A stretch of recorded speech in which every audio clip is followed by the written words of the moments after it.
Hello बच्चों। तो बच्चों, जैसा कि अब तक हम लोगों ने क्रॉस प्रोडक्ट मतलब हमारी जो पिछली क्लास हुई है उसमें हमने वेक्टर्स का क्रॉस प्रोडक्ट डिस्कस किया था ना, जिसको हम वेक्टर प्रोडक्ट भी कहते हैं कि किस तरह से दो गिवन वेक्टर्स का क्रॉस प्रोडक्ट किया जा सकता है या दो वेक्टर्स का क्रॉस प्रोडक्ट कैसे डिफाइंड होता है। फिर हम लोग जो नेक्स्ट हम लोगों ने कंसिडर किया, we were discussing some properties related to the cross product of vectors, है ना, कि हम क्या कंक्लूजन्स ड्राइव कर सकते हैं क्रॉस प्रोडक्ट से, वो हम लोग डिस्कस कर रहे थे। तो उसी सिलसिले को हम आगे बढ़ाएंगे इस क्लास में भी। तो प्रॉपर्टीज ऑफ क्रॉस प्रोडक्ट में हम लोगों ने क्या डिस्कस किया अभी तक कि क्रॉस प्रोडक्ट कम्यूटेटिव नहीं होता है, बल्कि एंटी कम्यूटेटिव कहा जाए, क्योंकि दो वेक्टर्स का cross product A cross B, अगर हम order of cross product change कर दें, बी क्रॉस ए करें, तो ए क्रॉस बी और B cross A equal vectors नहीं होते हैं, बल्कि इनफैक्ट बी क्रॉस ए जो है वो ए क्रॉस बी का नेगेटिव वेक्टर होगा। मींस मैग्नीट्यूड दोनों के बराबर होंगे लेकिन डायरेक्शन एक दूसरे के जस्ट अपोजिट आएगी। तो हम एक तरह से कह सकते हैं एंटी कम्यूटेटिव होते हैं, होता है क्रॉस प्रोडक्ट जो है वो एंटी कम्यूटेटिव होता है। फिर हमने ज्योमेट्रिकल इंटरप्रिटेशन भी डिस्कस किया था कि दो वेक्टर्स का अगर हम क्रॉस प्रोडक्ट कर रहे हैं ए क्रॉस बी, तो इस क्रॉस प्रोडक्ट का जो मैग्नीट्यूड आएगा एक्चुअली ज्योमेट्रिकली देखा जाए तो वो उन दोनों वेक्टर्स को टेल टू टेल अरेंज करने पर जो पैरेललोग्राम बनेगा उस पैरेललोग्राम के एरिया के इक्वल होता है। ठीक है। फिर हमने पढ़ा कि एक वेक्टर का खुद के साथ सेल्फ क्रॉस प्रोडक्ट किया जाए, खुद के साथ क्रॉस प्रोडक्ट किया जाए तो वो हमेशा जीरो आएगा। क्यों? क्योंकि कोई पैरेललोग्राम बनेगा ही नहीं, या ऐसा पैरेललोग्राम बनेगा जिसका एरिया जीरो आएगा। ये दो पैरेलल वेक्टर्स हैं तो they will overlap each other. ठीक है।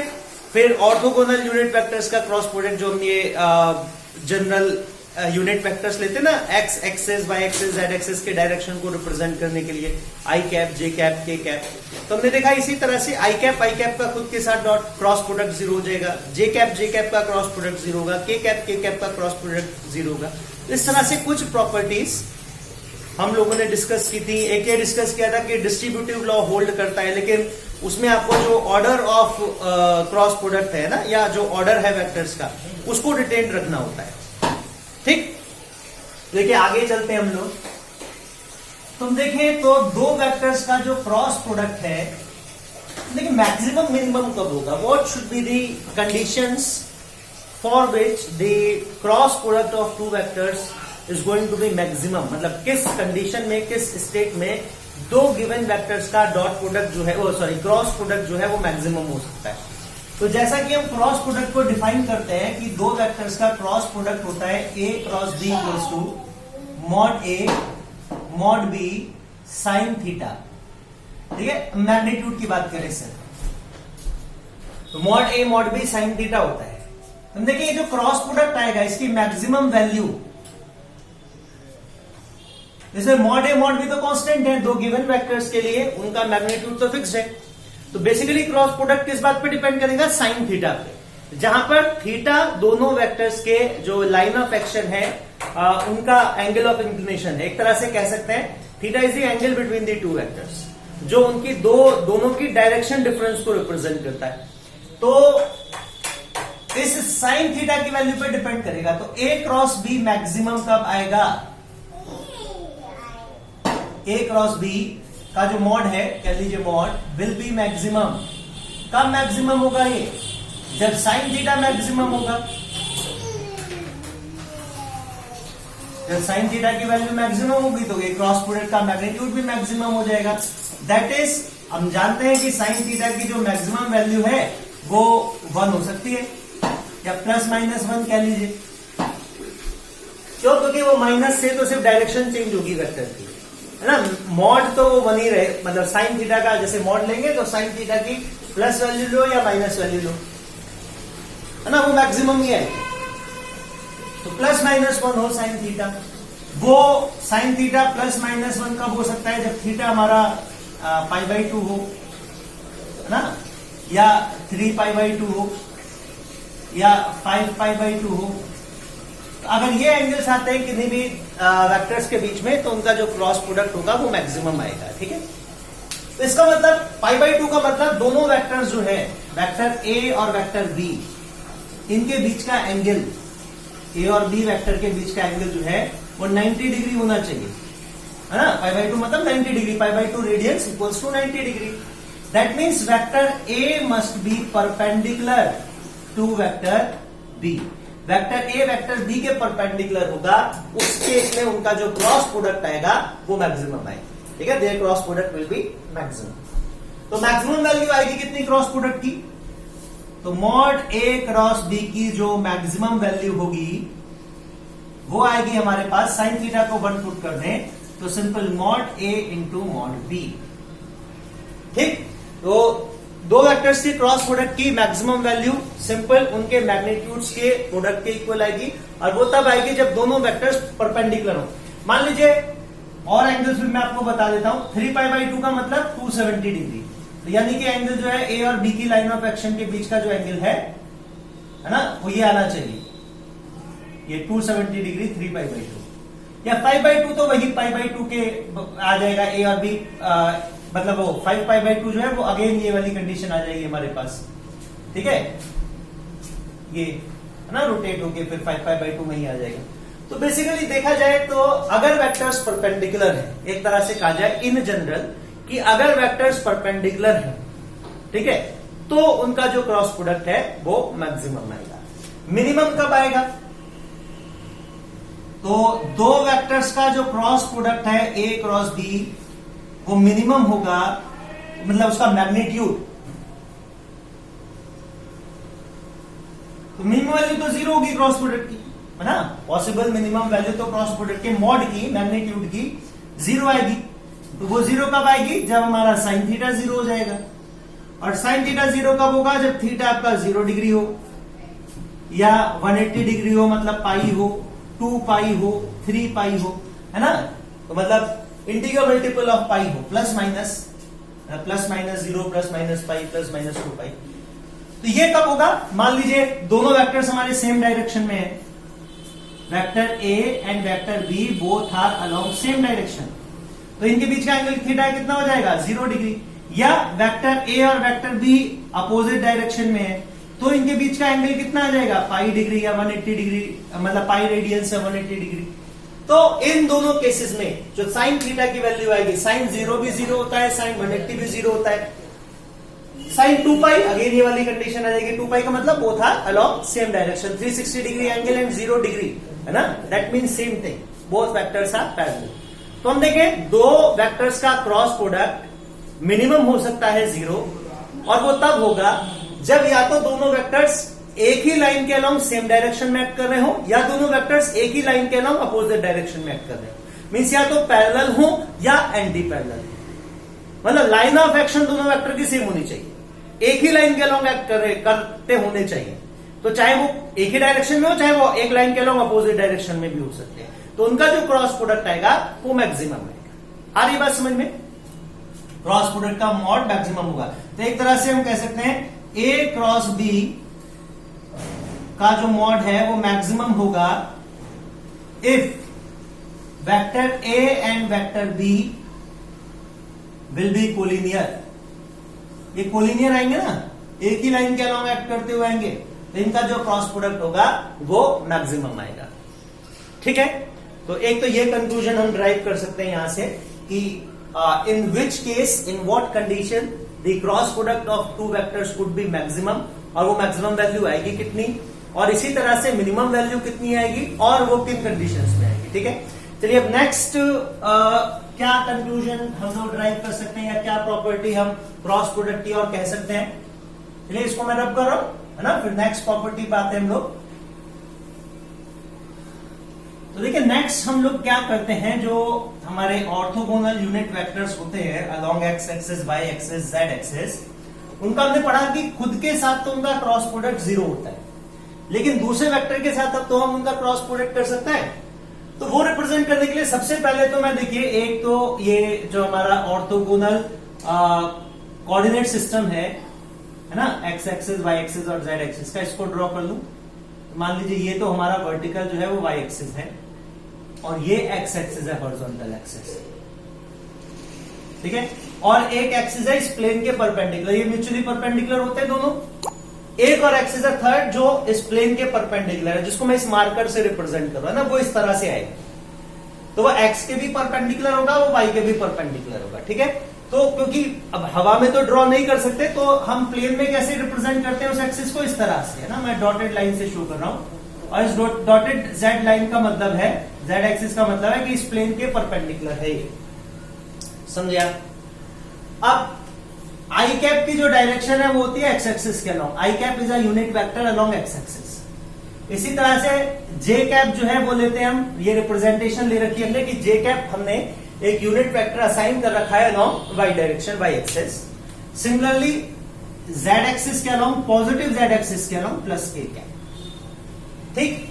तो अब हम देखेंगे कि अगर इनमें से किसी भी एक यूनिट वेक्टर का हम क्रॉस प्रोडक्ट दूसरे यूनिट वेक्टर के साथ करें तो हमारे पास रिजल्ट क्या आएगा, है ना। तो म्यूचुअल क्रॉस प्रोडक्ट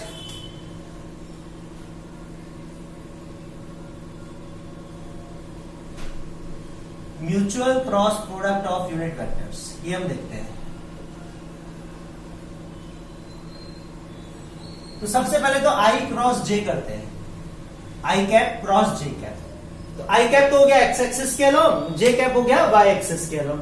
तो हम देखें मैग्नीट्यूड कितना हो गया, ये आ जाएगा मॉड आई इंटू मॉड जे, और angle between these two vectors, these two axis is 90 degree, तो साइन 90।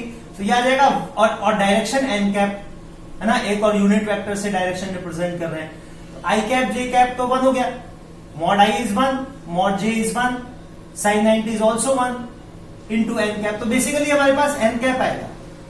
एन कैप इस I cap J cap cross product की डायरेक्शन है। तो डायरेक्शन क्या आएगी जरा बताइए मुझे, क्रॉस प्रोडक्ट रूल से जरा डायरेक्शन डिटरमाइन करके बताइए क्या आएगी। तो क्या करते हैं, जैसे आई कैप क्रॉस जे कैप कर रहे हैं ना, मैंने बताया यहाँ पे ऑर्डर जो है, ऑर्डर ऑफ प्रोडक्ट वो मैटर करता है काफी। तो I cap cross J cap कर रहे हैं, तो क्या करें हम, according to right hand thumb rule, अपने राइट हैंड को स्ट्रेच करें इस तरह से, है ना, और अपनी फिंगर्स को जो पहला वेक्टर है ऑर्डर में, प्रोडक्ट में जो पहला वेक्टर है उसके अलोंग स्ट्रेच कर दें, और फिर जो दूसरा वेक्टर है उसकी डायरेक्शन में उनको कर्ल करें। तो हम आई से, जब आई कैप की डायरेक्शन मतलब एक्स एक्सिस से, जब जे कैप के अलोंग मतलब वाई एक्सिस के अलोंग फिंगर्स को कर्ल करेंगे, तो हमारा थंब किधर आएगा, हमारा थंब जेड एक्सिस के अलोंग आएगा, क्योंकि जेड एक्सिस हमने ड्रॉ ऐसे कर रखा है, लेकिन है ये जेड एक्सिस, है ना, ये जेड एक्सिस है, इनके म्यूचुअली परपेंडिकुलर। तो इनका क्रॉस प्रोडक्ट जो है I cap cross J cap, है ना, राइट हैंड थंब रूल के अकॉर्डिंग किधर आएगा, प्लस जेड एक्सिस के अराउंड। तो ये क्या होगा, आई कैप क्रॉस जे कैप क्या आना चाहिए हमारा, के कैप। तो एक यूनिट वेक्टर आएगा जो कि जेड एक्सिस के अलोंग होगा, जिसको हम के कैप लिख सकते हैं, ठीक। इसी तरह से अब आई क्रॉस जे कर लिया हमने, आई कैप क्रॉस के कैप करके देखें। तो आई कैप मतलब वही एक्स एक्सिस की डायरेक्शन, और के कैप मतलब जेड एक्सिस हो गया। तो देखिए अब ये इस तरह से है ना।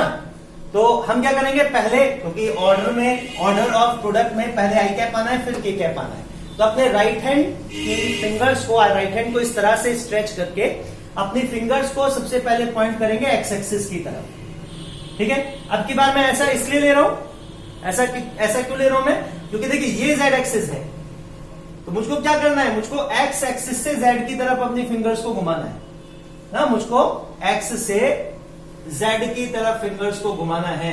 तो एक्स से जेड की तरफ फिंगर्स मेरी इस तरह से घूमेंगी, है ना। मान लीजिए ये एक्स है, ये जेड है, तो ये एक्स की डायरेक्शन में मैंने इस तरह से पुट कर लिया। ये याद रखना, थंब आपका आपकी फिंगर से 90 डिग्री एंगल पर आना चाहिए स्ट्रेच करने पर, है ना। तो मैंने एक्स की डायरेक्शन में पुट कर लिया, जेड मेरा ये है, तो मैं क्या करूं, इस तरह से मैंने एक्स की डायरेक्शन पॉइंट कर लिया, मैं ऐसे घुमाऊंगा इनको जेड एक्सिस की तरफ, ऐसे घुमाऊंगा ना। तो मेरा जो थंब आएगा वो किधर आएगा, वो इस एक्स जेड प्लेन के परपेंडिकुलर आएगा थंब। एक्स जेड प्लेन के परपेंडिकुलर क्या हो गया, वाई एक्सिस, वर्टिकल एक्सिस। मेरा थंब आ रहा है वर्टिकली डाउनवर्ड, तो वर्टिकल डाउनवर्ड, वर्टिकल अपवर्ड जो है वो तो वाई एक्सिस है, वर्टिकली डाउनवर्ड क्या आएगा हमारा, वर्टिकली डाउनवर्ड आएगा माइनस वाई एक्सिस। तो माइनस वाई एक्सिस के अलोंग यूनिट वेक्टर, तो क्या जाएगा हमारा मैग्नीट्यूड, तो इसका 1 हो जाएगा, और एक डायरेक्शन आएगी इसकी अलोंग नेगेटिव वाई एक्सिस। तो एक ऐसा यूनिट वेक्टर जिसकी डायरेक्शन नेगेटिव वाई एक्सिस के अलोंग हो तो जे कैप का नेगेटिव वेक्टर हो गया। अगर जे कैप यूनिट वेक्टर है पॉजिटिव वाई एक्सिस के अलोंग, तो इसका जो नेगेटिव वेक्टर आएगा वो आएगा unit vector along negative Y axis. तो इसको मैं माइनस जे कैप लिख सकता हूं, ठीक है। तो इस तरह से आई कैप क्रॉस के कैप हमारा माइनस जे कैप आएगा। अब जे कैप क्रॉस आई कैप कर लें। वैसे तो आप चाहो तो कर सकते हो, लेकिन यहीं से पता चल रहा है, जैसे मैंने बताया आपको, एंटी कम्यूटेटिव होता है cross product. A cross B जो है वो माइनस बी क्रॉस ए के बराबर होता है, ठीक है। तो जैसे जे क्रॉस आई अगर के कैप आया है तो मतलब आई क्रॉस जे अगर के कैप आया है तो जे क्रॉस आई माइनस के कैप आएगा। करके देख लीजिए, ये हमारा जेड एक्सिस है। अब की बार हमको क्या करना है, जे क्रॉस आई। तो पहले जे है, राइट हैंड को ऐसे स्ट्रेच कीजिए, ये आपका जो थंब है फिंगर्स के परपेंडिकुलर आना चाहिए। अब जे की डायरेक्शन में फिंगर्स को पॉइंट करिए, ठीक है, फिंगर्स को पॉइंट करिए जे की डायरेक्शन और वाई की तरफ घुमा दीजिए। तो आपका थंब देखिए इस प्लेन के परपेंडिकुलर आ रहा है इनवर्ड। अब हम देखें आउटवर्ड तो हमारा प्लस जेड है, तो इस प्लेन के परपेंडिकुलर इनवर्ड कौन सा एक्सिस आएगा, minus Z. And a vector unit vector along minus Z axis minus के कैप, ठीक है। तो इस तरह से जे क्रॉस आई कर सकते हैं। फिर जे कैप क्रॉस के कैप करें, जे कैप क्रॉस के कैप। तो ये हमारा के है, के कैप मतलब जेड एक्सिस और जे कैप मतलब वाई एक्सिस। तो अपनी फिंगर्स को, राइट हैंड की फिंगर्स को और थंब को इस तरह से स्ट्रेच करें जिससे कि ये 90 डिग्री एंगल्स पर रहें। अब अपनी फिंगर्स को पहले जे कैप की डायरेक्शन में पॉइंट करते हुए, जे कैप की डायरेक्शन में पॉइंट करते हुए उनको जेड एक्सिस की तरफ घुमाइए ना, उनको जेड एक्सिस की तरफ घुमाइए। आपका थंब किधर पॉइंट कर रहा है, ये एक्स एक्सिस की तरफ पॉइंट कर रहा है। आ रही बात समझ में? ये हम जानते हैं कि ये जो जे कैप क्रॉस के कैप का मॉड आएगा ना, मॉड जे मॉड के कैप साइन 90, ये तो 1 हो गया। तो हमको एक ऐसा वेक्टर चाहिए जिसका मैग्नीट्यूड तो 1 हो लेकिन डायरेक्शन प्लस एक्स एक्सिस के अलोंग होता है। Unit vector along positive x axis क्या हो गया आपका, आई कैप। तो J cap cross K cap क्या आएगा, आई कैप आएगा। अब इसी तरह से जे क्रॉस आई हो, के क्रॉस आई, के कैप क्रॉस आई कैप। तो देखिए आई कैप क्रॉस के कैप अगर माइनस जे कैप था तो के कैप क्रॉस आई कैप जो है वो प्लस जे कैप आ जाएगा। करके देख लीजिए, आप कहोगे क्यों आया। तो पहले ये आपका जेड एक्सिस है, तो इधर फिंगर्स को पॉइंट करिए ना ये, और उनको एक्स एक्सिस की तरफ घुमा लीजिए। एक्स एक्सिस हमारा इधर है ना, ये जेड है, ये है, तो इधर से इधर की तरफ घुमा लीजिए। थंब किधर पॉइंट कर रहा है, पॉजिटिव वाई एक्सिस के लो। तो पॉजिटिव वाई एक्सिस मतलब यूनिट वेक्टर आएगा, इसका जो क्रॉस प्रोडक्ट आएगा उसका मैग्नीट्यूड तो यूनिट आएगा, है ना। मॉड के मॉड आई साइन 90 1 हो गया। डायरेक्शन क्या आएगी, अलोंग पॉजिटिव वाई एक्सिस। तो unit vector along positive Y axis is J cap, तो ये हमारा जे कैप आ जाएगा। और इसी तरह से के क्रॉस जे कैप, तो जैसे जे कैप क्रॉस के कैप अगर आई कैप आया तो K cap cross J cap minus I cap आएगा। करके देख लीजिए, ये आपका जेड एक्सिस है, मतलब के कैप की डायरेक्शन हो गई। तो मैं अगर पहले अपनी फिंगर्स को पॉइंट करूं के कैप की तरफ, है ना, के कैप की तरफ इधर, और फिर इनको वाई एक्सिस की तरफ मोड़ दूं। जेड एक्सिस ये हो गया, वाई एक्सिस ये है, इनको वाई एक्सिस की तरफ घुमा लूं, कर्ल कर दूं। तो मेरा थंब किधर पॉइंट कर रहा है, इधर नेगेटिव एक्स एक्सिस के अलॉन्ग, है ना, नेगेटिव एक्स एक्सिस के अलॉन्ग पॉइंट करेगा। तो एक यूनिट वेक्टर, मैग्नीट्यूड तो इसका आएगा 1, मॉड के मॉड जे साइन 90 मैग्नीट्यूड 1।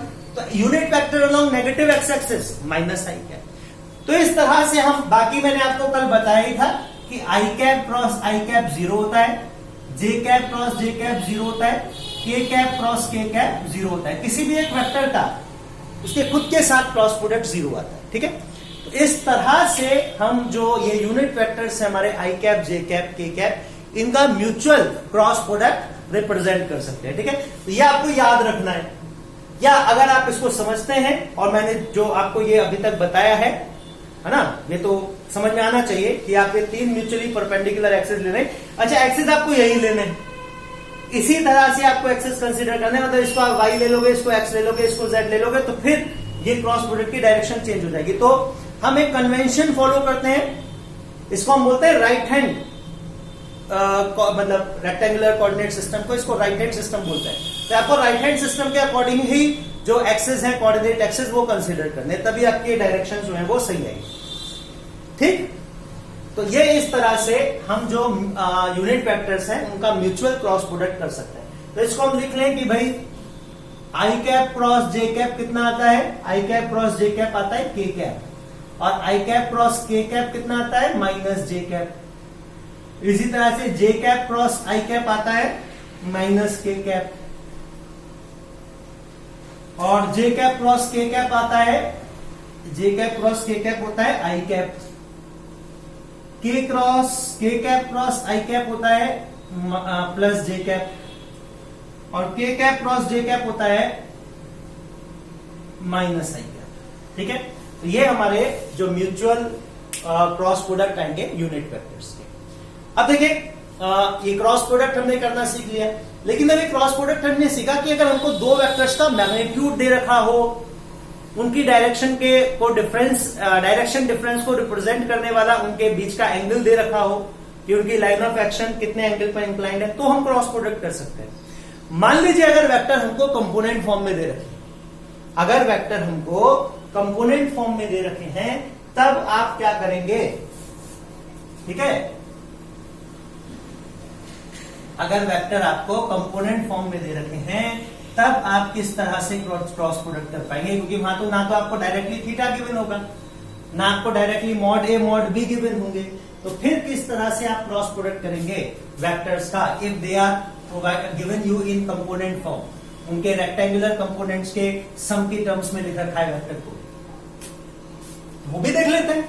ठीक है, तो मान लीजिए वेक्टर ए हमारा रेक्टेंगुलर कंपोनेंट्स का सम दे रखा है ए x I cap plus A Y J cap plus A Z K cap, जहां पर ए एक्स ए वाई ए जेड रिस्पेक्टिवली वेक्टर के कंपोनेंट्स हैं, उसकी प्रोजेक्शंस हैं एक्स वाई और जेड एक्सिस के अलॉन्ग, है ना। सिमिलरली हमको वेक्टर बी दे रखा है कि वेक्टर बी जो है वो B X I cap plus B Y J cap plus B Z K cap. ठीक है, ठीक उसी तरह से बी एक्स आई कैप इसका कंपोनेंट है बी वेक्टर का एक्स एक्सिस के पैरेलल, एक्स एक्सिस के along, B Y J cap B का कंपोनेंट है वाई एक्सिस के अलॉन्ग, और B Z K cap vector B का कंपोनेंट है along the Z axis.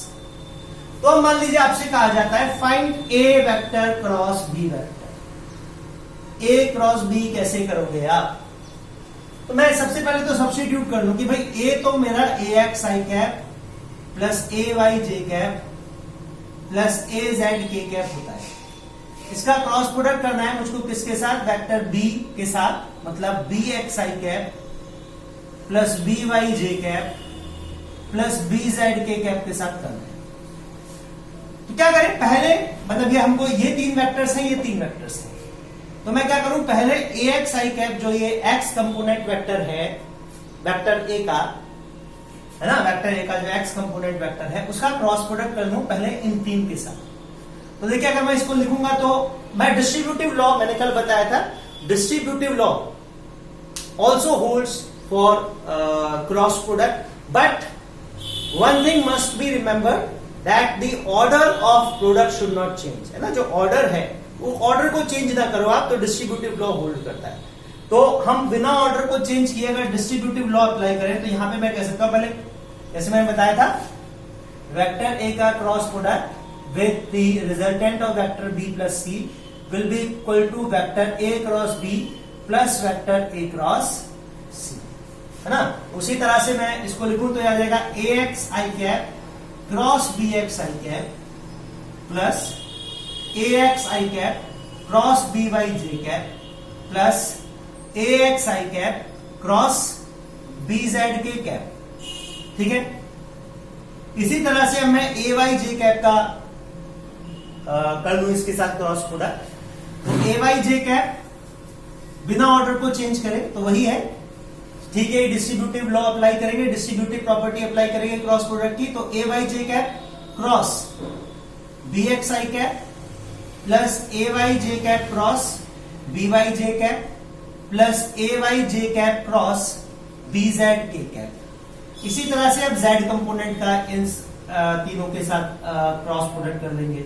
A Z K cap cross B X I cap plus A Z K cap cross B Y J cap plus A Z K cap cross B Z K cap. ठीक है, तो ये इस तरह से हम cross product लिख सकते हैं, इस तरह से इसको एक्सपेंड कर सकते हैं आगे।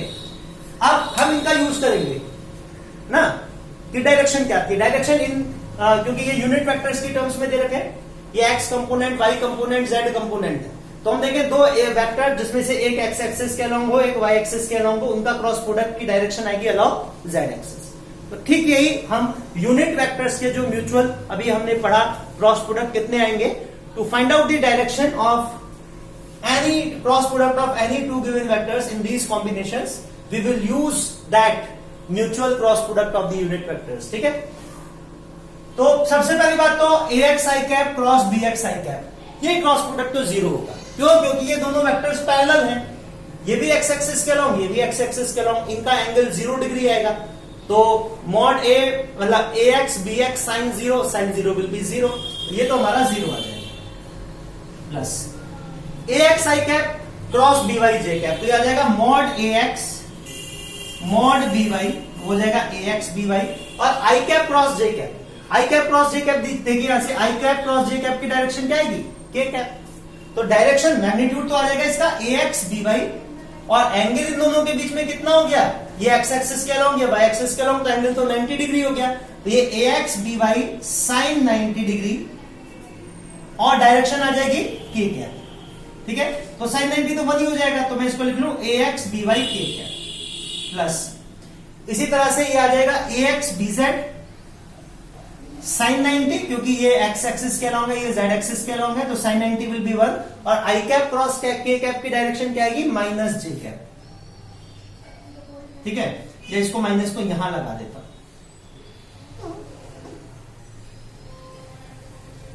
फिर हम इधर देखें A Y J cap cross B Y B X K cap, तो ऑन दी सेम ग्राउंड में इसको लिख सकता हूं A Y B X mod A Y mod B X, और ये भी ये वाई एक्सिस के अलोंग है, ये एक्स एक्सिस के अलोंग है, तो एंगल इनके बीच में 90 डिग्री आएगा, साइन 91, तो 1 को मैं लिख नहीं रहा। मैं अब डायरेक्शन देखो, जे कैप क्रॉस आई कैप क्या आएगी, जे कैप क्रॉस आई कैप आएगी माइनस के कैप, तो जे कैप क्रॉस आई कैप माइनस यहां लगा देता हूं माइनस के कैप। ठीक है, ये वापस पैरेलल वेक्टर्स हैं, A Y J cap cross B Y J cap, दोनों एक ही डायरेक्शन के अलोंग है, वाई एक्सिस के अलोंग, पैरेलल वेक्टर्स है, तो इनका क्रॉस प्रोडक्ट 0 आएगा, plus A Y J cap plus B Z K cap, तो मैग्नीट्यूड तो आ जाएगा mod A Y mod B Z sine 90, क्यों? क्योंकि ये वाई एक्सिस के अलोंग है, ये जेड एक्सिस के अलोंग है, साइन 90 विल बी 1। डायरेक्शन क्या आएगी, तो J cap cross K cap होता है आई कैप, तो A Y B Z I cap आ जाएगा हमारे पास। ठीक है, plus A Z K cap cross B X I cap, तो मैग्नीट्यूड तो आ जाएगा A Z B X mod A Z mod B X, angle Z axis और एक्स एक्सिस के अलोंग 90 डिग्री आएगा, के बीच में 90 डिग्री आएगा, तो साइन 90 विल बी 1, के क्रॉस आई आ जाएगा जे कैप, तो K cross I will be J cap, plus A Z K cap B Y, तो इसको लिख लेंगे A Z B Y, angle 90 degree, ये जेड एक्सिस के अलोंग, ये वाई एक्सिस के along, K cap cross J cap आएगा minus I cap, तो K cap cross J cap आएगा माइनस आई कैप, और फिर ये दोनों पैरेलल वेक्टर्स दोनों जेड एक्सिस के अलोंग है, ए जेड के कैप और बी जेड के कैप, तो दोनों पैरेलल वेक्टर्स का जो क्रॉस प्रोडक्ट है वो 0 है। तो फाइनली ये आएगा हमारे पास। तुम देखें आई के भी 2 कंपोनेंट हैं, एक तो ये हो गया आई का, और एक ये हो गया आई के कंपोनेंट है ना, मतलब 2 वेक्टर है जो एक्स एक्सिस के अलोंग है, इसी तरह से 2 कंपोनेंट है जो कि वाई एक्सिस के अलोंग है, 2 हैं जो कि जेड एक्सिस के अलोंग, तो इनको कंबाइन करके लिखें। तो पहले तो मैं आई कैप वाला मतलब आई कैप डायरेक्शन तो दोनों की सेम है, तो जब 2 वेक्टर सेम डायरेक्शन में हो उनका सम करेंगे तो सिंपल उनके मैग्नीट्यूड्स का सम हो जाता है ना, या अपोजिट डायरेक्शन में हो तो मैग्नीट्यूड का डिफरेंस कर देते हैं, डायरेक्शन वही आती है। तो मैंने आई कैप जो डायरेक्शन है यूनिट वेक्टर वो तो कॉमन ले लिया, ये आएगा हमारे पास ए Y B Z minus A Z B Y, ठीक है, ये आ जाएगा minus A Z B Y. इसी तरह से प्लस जे कैप, तो जे कैप कंपोनेंट में अगर कॉमन ले लूं, चलो माइनस जे कैप कॉमन ले लेते हैं, माइनस जे कैप कॉमन ले लें तो ये आ जाएगा हमारा ए एक्स बी जेड माइनस ए एक्स बी जेड माइनस, और इसमें से क्योंकि माइनस जे कॉमन लिया है तो ये हमारा माइनस ये आ जाएगा minus A Z B X plus K cap. K cap component अगर मैं कॉमन लूं तो ये है ए एक्स बी वाई, इसका ये कोएफिशिएंट है ए एक्स बी वाई पॉजिटिव, और इसका एक नेगेटिव कोएफिशिएंट आएगा जो कि ए वाई बी एक्स। तो इस तरह से ये वेक्टर हमारा ए क्रॉस बी आएगा। ठीक है, ये क्रॉस प्रोडक्ट हम कर सकते हैं। तो देखिए आई कैप, इसको इस तरह से देखिए, जब आई कैप आएगा तो आई कैप में एक्स कंपोनेंट नहीं आएगा, है ना। और अगर आप ए क्रॉस बी कर रहे हैं तो ए वाला जो कंपोनेंट है ए Y B Z minus A Z B Y. इसी तरह से माइनस जे कैप, ठीक है। तो जब जे कैप लिखेंगे तो जे कैप के साथ में वाई कंपोनेंट नहीं आएगा, देखिए आप एक्स और जेड कंपोनेंट आएंगे, तो आएगा ए X B Z minus A Z B x. इसी तरह से जब के कैप लेंगे तो आप देखिए जेड कंपोनेंट नहीं आएगा, तो आ जाएगा ए X B Y minus A Y B x. देखिए वैसे तो ये याद रखना बहुत मुश्किल है ना, ये क्या ए Y B Z minus A Z B Y, फिर जे कैप कंपोनेंट जे कोएफिशिएंट जो आएगा माइनस जे कैप बाहर ले ले तो कोएफिशिएंट जो आएगा वो ए X B Z minus A Z B x होगा। लेकिन इसको मैं एक सिंपल फॉर्म में लिख सकता हूं, इसको एक डिटर्मिनेंट की फॉर्म में हम लिख सकते हैं। मतलब इसको हम इस तरह से 3 क्रॉस 3 डिटर्मिनेंट की फॉर्म में लिख सकते हैं, 3 क्रॉस 3 डिटर्मिनेंट, ठीक है, जिसकी फर्स्ट रो आएगी आई cap J cap K cap. ठीक है, फर्स्ट रो तो हमारी आ जाएगी जो यूनिट वेक्टर्स हैं हमारे आई cap J cap K cap. Second row जैसे अगर आप ए क्रॉस बी कर रहे हैं तो जो वेक्टर पहले दे रखा है ऑर्डर में, सेकेंड आई कैप के नीचे सेकेंड रो में उसका कंपोनेंट लिख दो, जे कैप के नीचे उसका कंपोनेंट लिख दो, के कैप के नीचे उसका कंपोनेंट लिख दो, है ना। तो आई कैप के नीचे ए एक्स, जे कैप के नीचे ए वाई, के कैप के नीचे ए जेड। अगर मैं इसको बी क्रॉस ए कर रहा होता तो पहले यहां पे आता B X B Y B Z, ठीक है। अब दूसरा वेक्टर बी, उसके कंपोनेंट लिख दो, B X B Y B Z. तो जो क्रॉस प्रोडक्ट आएगा, है ना, इसका ये क्रॉस प्रोडक्ट इस डिटर्मिनेंट के मॉड के बराबर आएगा, इस डिटर्मिनेंट के मॉड के इक्वल आएगा। डिटर्मिनेंट ओपन करना भी आता नहीं होगा आपको, है ना, क्योंकि 12th क्लास में पढ़ोगे आप मैट्रिक्स एंड डिटर्मिनेंट। तो इसको मैं बताता हूं, इसको फर्स्ट रो के अबाउट जो मैं आपको तरीका बता रहा हूं उस तरीके को कहते हैं कि finding the magnitude of the determinant by expanding it with respect to the first row. तो हम इसका फर्स्ट रो के रिलेटिव हम इसका एक्सपेंशन करेंगे, ठीक है, इस डिटर्मिनेंट का हम एक्सपेंशन करेंगे अबाउट द फर्स्ट रो। तो क्या है करना है, जैसे सबसे पहले ध्यान से देख लेना क्या करना है इसको एक्सपेंड करने के लिए। तो कैसे एक्सपेंड करेंगे, कैसे एक्सपेंड करेंगे इसको। तो सबसे पहले जो हमारा फर्स्ट रो का फर्स्ट कॉलम का जो एलिमेंट है उसको लिख लीजिए आई कैप, ठीक।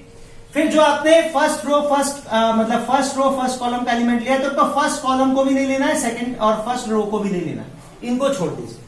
तो हमारे पास ये 4 एलिमेंट बचे इस 3 क्रॉस 3 मैट्रिक्स में। इन 4 एलिमेंट में से सबसे पहले इनका क्रॉस प्रोडक्ट करिए, तो कितना आ जाएगा, ए वाई बी जेड माइनस, इनका क्रॉस प्रोडक्ट करने के बाद माइनस, अब इनका क्रॉस प्रोडक्ट कीजिए, ए जेड बी वाई, ठीक है। ये ध्यान रखना है, पहले इसका क्रॉस प्रोडक्ट आएगा जे कैप का के कोएफिशिएंट का या जे कैप जे वो वाई कंपोनेंट का और इस बी के जेड कंपोनेंट के साथ, ठीक है। ये क्रॉस प्रोडक्ट पहले माइनस ये क्रॉस प्रोडक्ट बाद में, ठीक है। फिर सेकंड रो, अच्छा ये इस तरह से आई कैप का जो आपका साइन आएगा वो प्लस का आएगा, जे कैप का माइनस का आएगा और के कैप का प्लस का आएगा। मतलब ये तरीका है इसको एक्सपेंड करने का, प्लस माइनस प्लस। तो जैसे ये तो हमने प्लस लिया, अब हमारा जो आएगा ये माइनस जे कैप आएगा। तो अब ठीक वैसे करना है, जब आप सेकेंड रो के सेकेंड एलिमेंट को, सेकेंड कॉलम के फर्स्ट एलिमेंट को लोगे तो पूरी रो छोड़ दीजिए ऊपर वाली और ये पूरा सेकेंड कॉलम छोड़ दीजिए। तो फिर आपके पास में 4 एलिमेंट बचे, है ना। अब इनका क्रॉस प्रोडक्ट कीजिए, इनका क्रॉस प्रोडक्ट करेंगे तो कितना आएगा, ए एक्स बी जेड माइनस, अब जो ये है इनका क्रॉस प्रोडक्ट कीजिए तो ए जेड बी एक्स, ठीक। फिर थर्ड में प्लस साइन के साथ आएगा ये एलिमेंट, ठीक इसी तरह से रो तो छोड़ देंगे फर्स्ट वाली, थर्ड कॉलम छोड़ देंगे, आपकी बार छोड़ देंगे यहां थर्ड कॉलम, ये पूरा कॉलम, तो हम फिर क्रॉस मल्टीप्लाई करेंगे किसका, अब की बार इन दोनों का, पहले ax by माइनस अब की बार इनका क्रॉस प्रोडक्ट ay bx। ठीक है, तो ये हमारा इन दोनों का क्रॉस प्रोडक्ट आ जाएगा बच्चों। तो देखिए आप, ये जो मैंने इस डिटरमिनेंट को एक्सपेंड किया वो यही आएगा, I cap A Y B Z minus A Z B Y, है ना, माइनस जे कैप तो A X B Z minus A Z B X, plus K cap तो A X B Y minus A Y B X. ठीक बच्चों, तो देखिए इस तरह से अगर आप मतलब इसको एक डिटरमिनेंट की फॉर्म में लिख लो तो आप ये भूल जाइए कि ये रिजल्ट आएगा हमारा। हर बार जब भी क्रॉस प्रोडक्ट करना हो तो ऐसा डिटरमिनेंट बनाओ, एक 3x3 डिटरमिनेंट बनाओ, 3x3 डिटरमिनेंट बनाओ। मान लो मुझको q क्रॉस p करना है, दो वेक्टर है q और p, तो मुझको q क्रॉस p करना है, तो सबसे पहले एक 3x3 डिटरमिनेंट बनाओ जिसका सबसे ऊपर वाली रो में जो एलिमेंट आएंगे वो हमारे यूनिट वेक्टर्स आएंगे, आई cap J cap K cap. फिर ऑर्डर ऑफ प्रोडक्ट में जो पहला वेक्टर है वो q है, तो आई के नीचे q का x कंपोनेंट, जे कैप के नीचे q का y कंपोनेंट और के कैप के नीचे q का z कंपोनेंट। फिर नेक्स्ट वेक्टर हमारा p है, तो आई कैप के नीचे p का x कंपोनेंट, जे कैप के नीचे p का y कंपोनेंट और z कैप के कैप के नीचे p का z कंपोनेंट। मैग्नीट्यूड देखना हो कि ये क्रॉस प्रोडक्ट आएगा कितना, तो जैसे मैंने बताया प्लस माइनस प्लस इस साइन के साथ ओपन करना है। तो पहले आई कैप, तो फर्स्ट रो फर्स्ट कॉलम को छोड़ देना है, तो क्या आएगा Q Y P Z minus P Z Q Y, है ना, इनका क्रॉस प्रोडक्ट माइनस इनका क्रॉस प्रोडक्ट। इसको ऑर्डर को चेंज नहीं करना है, वरना आप देखिए डायरेक्शन चेंज हो जाएगी, अपोजिट हो जाएगी ना, तो ऑर्डर यही लेना है, पहले इनका क्रॉस प्रोडक्ट फिर माइनस इनका क्रॉस प्रोडक्ट। ठीक, फिर second minus J cap open होगा, ये सेकंड रो सेकंड कॉलम छोड़ दीजिए, फर्स्ट रो सेकंड कॉलम छोड़ दीजिए, तो Q X P Z minus P X Q Z plus K cap, तो जब के कैप थर्ड कॉलम और फर्स्ट रो छोड़ देंगे तो आपका आएगा Q X P Y minus Q Y P X. ठीक है, तो इस तरह से हम किसी भी वेक्टर का क्रॉस प्रोडक्ट इस डिटरमिनेंट फॉर्म में हम उसको लिख ले, तो इस डिटरमिनेंट को फर्स्ट रो के अबाउट एक्सपेंड करके हम क्रॉस प्रोडक्ट लिख सकते हैं कितना है। ठीक है, तो एक जनरल तरीका हो गया, क्योंकि ये आपको शायद हो सकता है इसमें आप कोई कंपोनेंट भूल जाओ, ए जेड बी एक्स की जगह मान लो अगर एक भी कंपोनेंट आपने गलत कर दिया तो आपका आंसर क्रॉस प्रोडक्ट का गलत हो जाएगा। तो ये तरीका है हमारा, अगर वेक्टर्स हमको रेक्टेंगुलर कंपोनेंट्स की फॉर्म में दे रखे हो तो हम इस तरह से उनका क्रॉस प्रोडक्ट कर सकते हैं। ठीक है बच्चों, आप इसको एक दो बार रिपीट करके देखिएगा, और अभी तो क्योंकि ये सिंपल सिर्फ कंसेप्ट है ना, थ्योरेटिकल है, जब हम न्यूमेरिकल्स करेंगे तो आपको और बहुत अच्छे से ये समझ में आएगा कि क्रॉस प्रोडक्ट दो वेक्टर का कैसे किया जाता है। ठीक है बच्चों।